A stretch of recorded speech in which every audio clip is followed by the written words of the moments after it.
Hello, my name is Matt Franks, and I'm lead pastor of Tahlequah United Methodist Church. And one evening, I had the opportunity to sit down and listen to Janet Stucky tell her story of her last month with her beautiful and delightful husband, Dr. Don Stucky. I invite you to listen to this testimony and just continue to keep the family and all those dealing with COVID in your prayers. So let's listen. We were so very careful. We probably overdid it washing our hands. We'd sing happy birthday to you twice through each time. In fact, Don would end his conversations by saying, "Wash your hands," no matter who he was talking to. We used hand sanitizer. Don even bought ingredients for hand sanitizer in case we had to make our own. We wore a mask when we left our home, which wasn't frequently. We socially distanced. We ordered our groceries online and picked them up curbside, and when we brought them home, we sanitized them. We kept informed. Later, Don changed his conversation endings to wash your hands, wear your mask, keep your distance, and stay in touch. It just was supposed to be a quick trip to the clinic. Don didn't have to go. We found we were the only two people in the waiting room. I remember Dawn asked the receptionist where her mask was. Her excuse was she worked in a glass-enclosed office, but she was standing in the waiting room with us when she said that. When we found that the technician was also not wearing a mask, we just should have left. So simple. A couple days later, I got a call saying that there had been a COVID-19 exposure at that clinic on the day we were there. Our symptoms weren't obvious to us. I had a little bit of vertigo one morning and some diarrhea another afternoon, and then I did go to bed with a killer headache for a couple days. Don was talking in a low voice. He was imitating Chris Christopherson to the amusement of others. Then he began to not feel well. It took our good friend Donna from Austin to tell us we had COVID and we needed to get tested. Our results came back Monday, September 14, both positive. Except for the COVID exhaustion, I was getting better. Dawn was getting worse. I called his primary care provider. She was out of town, so I talked with her nurse. I asked what I needed to know about Don's health and when it would be important for me to take him to the hospital. She focused on respiratory concerns, tightening of the chest, Don not being able to breathe. Friends brought food. Don only had an appetite for my soft-cooked eggs, but he couldn't stay awake long enough to finish them. Our dear friend Peggy went to the pharmacy for us to pick up a pulse oximeter so that we could measure the blood saturation level. After I took Don's measurement, I told him we were going to the hospital. He didn't resist. This was Thursday, about 6:30 p.m. on September 17th. Because I had COVID, I couldn't stay with him at the hospital. I was told I would get a call sometime later about his admittance. Sometime later, I got a call from Don. He was still in the ER. He asked where I was. I told him I was at home. He asked if they told me to go home, and I told him they made me go home. He told me they were looking for a bed for him in Tulsa. And at 2 a.m., he called back to say he'd been admitted at the OSU Med Center in Tulsa. This was early Friday, September 18. Don received excellent care at OSU Med Center. I missed checking with the nurses regularly and talking to Don on his iPhone. By Monday, September 21st, he required more oxygen and was moved to ICU. While he was in ICU, we were keeping track of his oxygen concentration and his oxygen saturation. I was calling the nurses station twice a day to get updates. Don had several nurses taking care of him. I always asked the nurse his or her name, and I always thanked them for the care they gave Don when I ended my conversations. Don worked hard and did well. After a week, the physicians were ready to move him out of ICU. This was Monday, September 28. The next day, I learned a new word from Dr. Ostmo, pneumomediastinum. This is a rare condition when air leaks into the chest cavity surrounding the heart and the lungs. This was making it harder for Don to breathe. The pulmonologist was checking on Don daily. Don and I were able to FaceTime. Once he held his finger up at me and he said, "Tell people to be safe. This COVID business is not any fun." On Thursday, October 1st, Dr. Ostmo was talking to me about Don going to a long-term care facility for more physical therapy before he went home. Dr. Ostmo said it would be a couple more days of checking his chest x-ray before this would happen. The next morning at 7 a.m., Dr. Ostmo called to say Don had taken a turn and they were taking him back to ICU.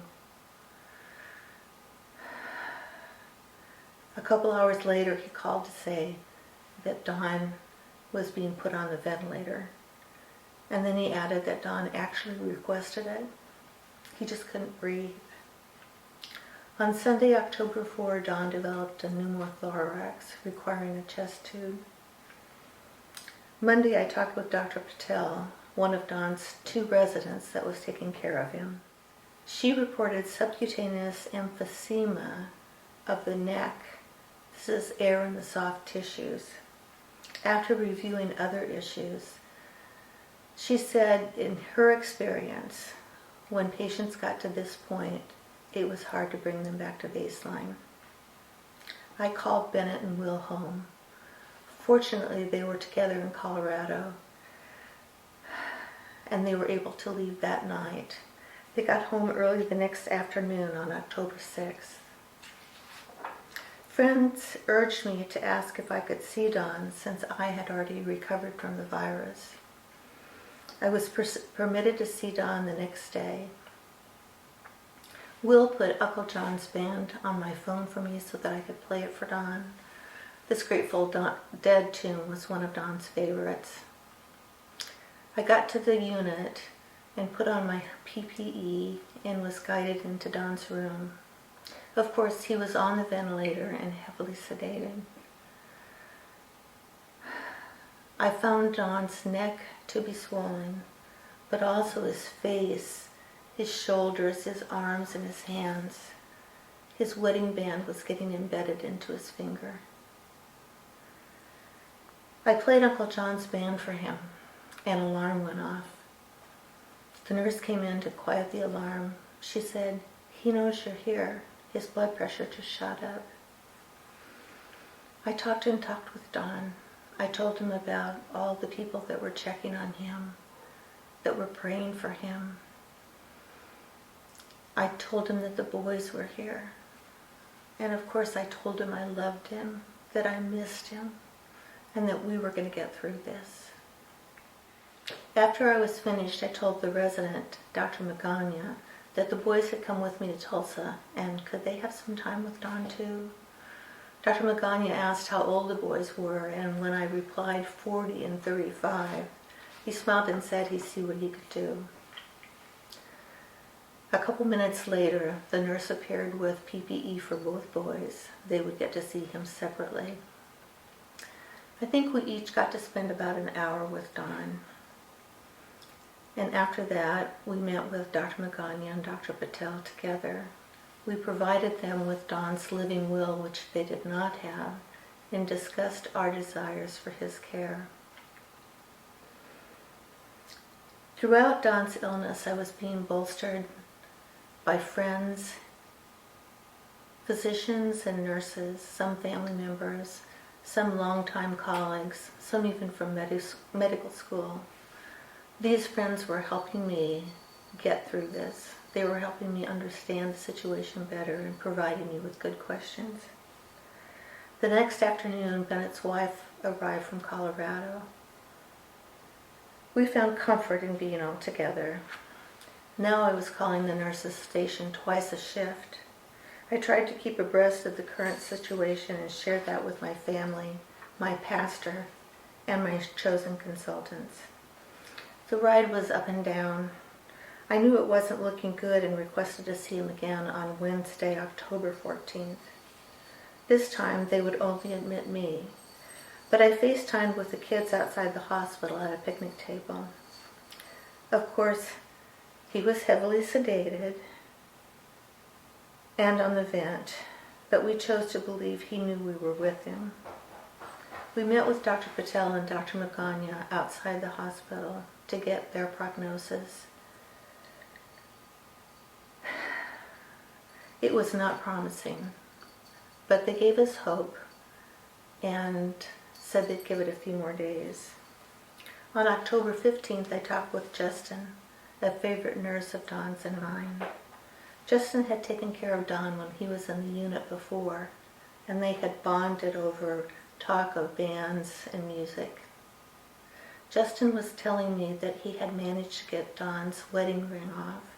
He put it in a hazard bag and taped it to his bed. The medical team conducted spontaneous trials to see if they could get Don to breathe on his own. It was too much for him. He couldn't pull volume. He'd now been on the vent for over 2 weeks and trying to breathe for over a month. I was in close contact with Dr. Patel. She was advising me as to what would happen if we took Don off the ventilator. I asked if we could be with him. She said absolutely. At 5 a.m. Sunday, October 17th, I talked with Don's nurse, Janie. I asked how it was going, and she replied that Don had had 3 episodes of being in distress overnight. She described it as Don trying to breathe through a straw while coughing. I asked her opinion. She told me Don was not tracking, that she was worried about brain function. I thanked her for taking care of Don, and she replied, "It's my pleasure." And then she added, "It's my pleasure to speak with you too, Janet." At 11 a.m. I received the expected call from the attending physician. I was grateful Janie had prepared me for this call. Dr. Soames summed up the situation. The medical team had been unsuccessful in getting Don to breathe on his own. Don just wasn't Don anymore. I told her we were prepared to return to Tulsa that morning for the extubating procedure. I was comforted knowing that this was Don's decision, as he had written in his living will, but it didn't make it any easier. Dr. Soames told me I could go in the room with Don, but my sons and daughter-in-law would have to remain outside the room, looking in through a large glass window. We got to the unit and put on our PPE with help from available nurses. When I was given my gloves, I asked Don's nurse if I could take off my gloves so that I could touch Don skin to skin.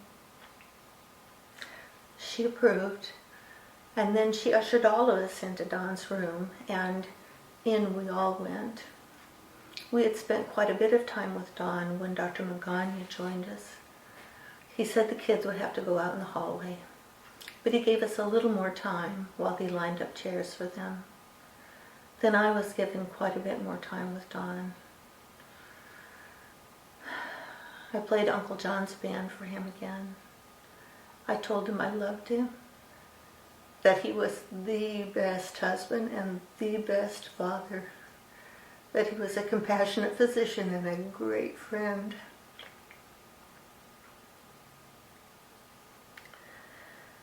I clinical John's band again for him.